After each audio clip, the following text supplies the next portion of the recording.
Imagine making a Soviet tank destroyer that isn't particularly that good and making it worse and implementing it up a tier. Well, that is the WZ-111GFT, which is the tier 9 tank destroyer from the Chinese line on World of Tanks console.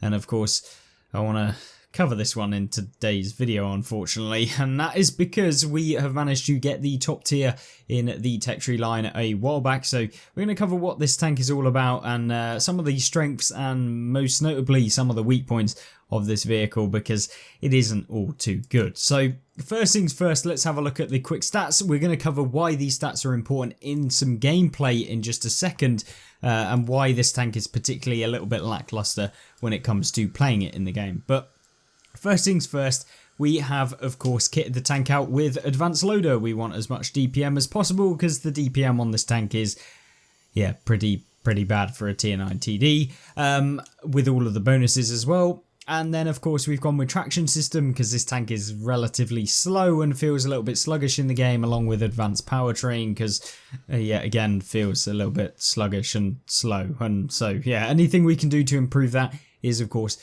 beneficial, but quite easily you could drop out the advanced powertrain for the advanced optics, so you get more view range, or alternatively ventilation or something like that, because you can't put vert stabs in the non-turreted, I don't believe. So anyway, this tank, what is it all about? Well, it is all about having that big gun, but don't worry, because a tier 7 Soviet TD, otherwise known as the SU-152, basically has the same gun, albeit doesn't quite get the amount of penetration that you do with this one, given the fact that it has 290 base pen, which is fantastic, don't get me wrong, really good. You're going to be able to pen basically everything that you meet through the front with premium, well, with standard and with premium 395 pen. Yeah, you can basically pen absolutely everything in the game, and of course it is just ridiculous to play in game. But problem is this ammunition is relatively slow. 760 meters a second mean it is a relatively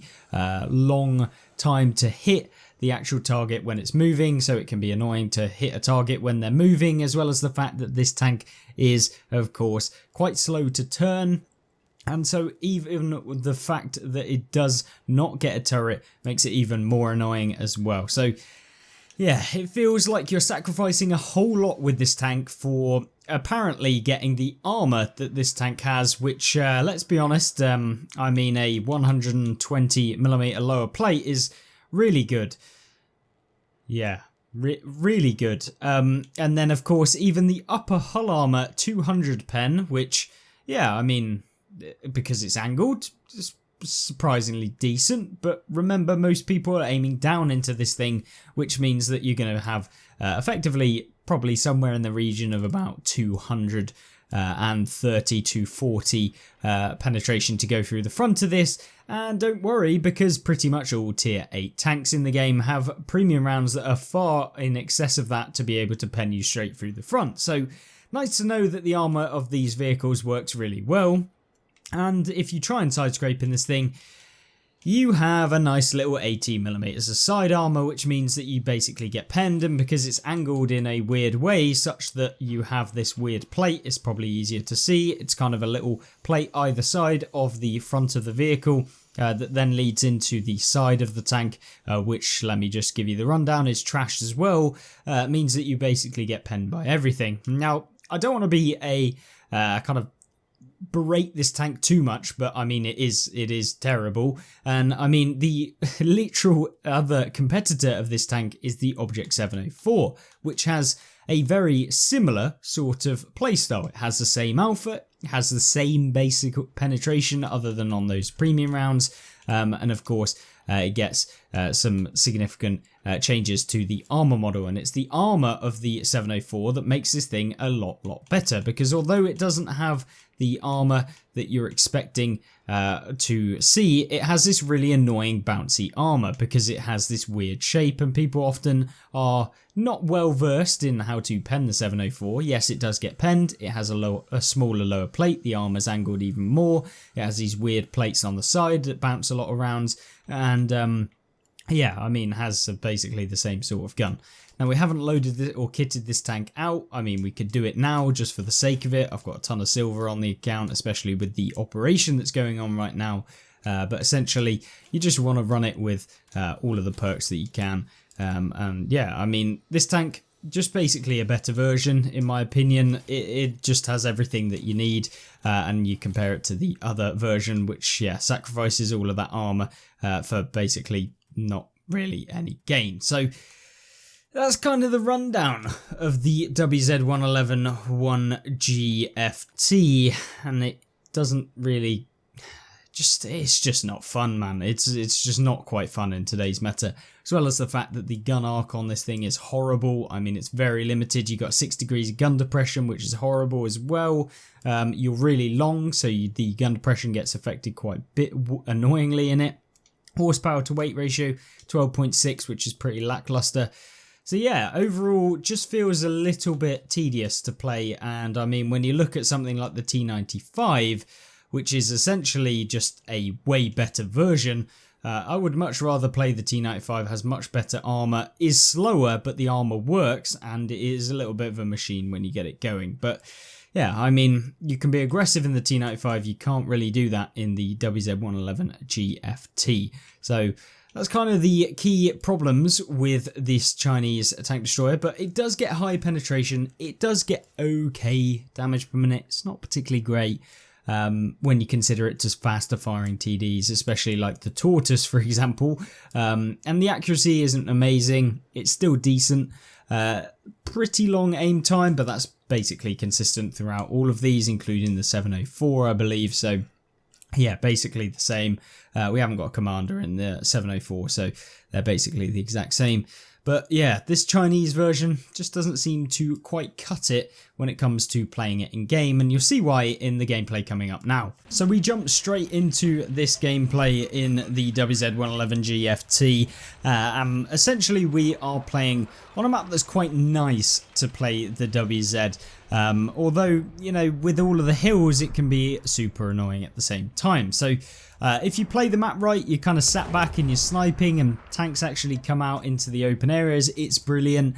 But if you are kind of forced to do things that aren't necessarily like that, then yeah, this tank can feel a lot more annoying than some of the other tank destroyers at the tier, especially turreted ones. I mean, it's not really the fault of being a non-turreted TD, and of course you sign up for that when you decide to go for the Chinese TD line, but yeah, it definitely feels a little bit annoying when you do play it. But either way, we get up into this little spot, we're waiting for the enemy tanks to kind of cross. This is an easy way of getting some nice damage at the beginning of the game, and you can essentially farm up a little bit of damage.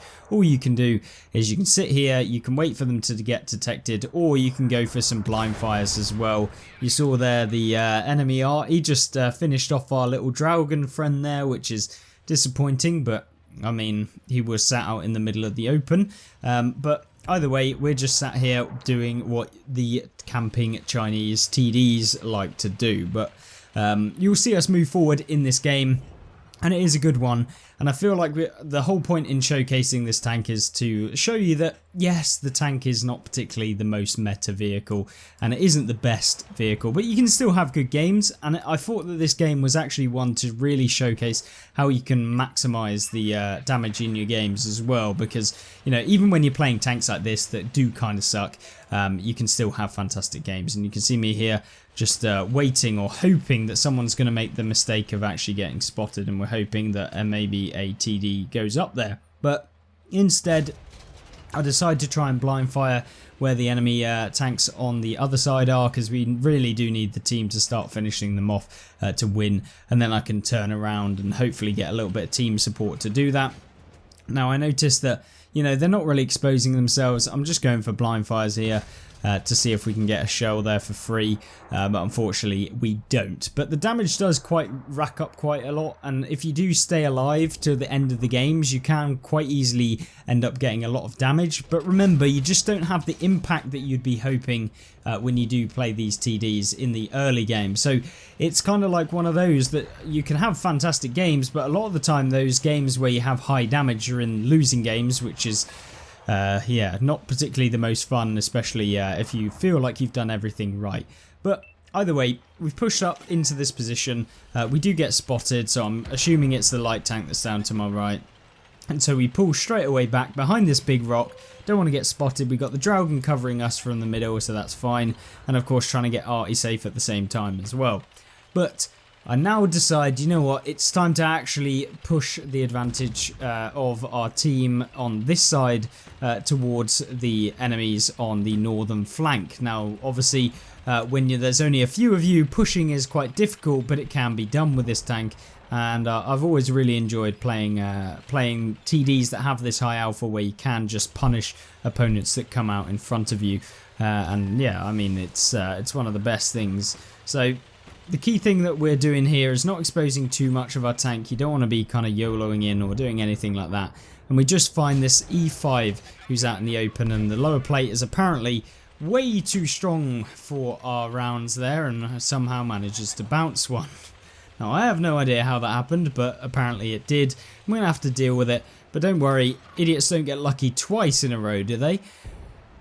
And no, they don't. 741 damage done there. A really nice one there to get some extra damage and hopefully get some more and more damage pushed out and win the game. So it's all about just making sure that you essentially just calm down and you realize what you need to do, and just stay calm when you push with tanks like this. You don't want to be exposing yourself to loads of opponents all at once, and if you do that, you will soon start losing those hit points. Now, you can see we did bounce around in this game, but I mean, it's not realistic to bounce very many rounds in this thing, so I wouldn't recommend just pulling outside on or anything like that.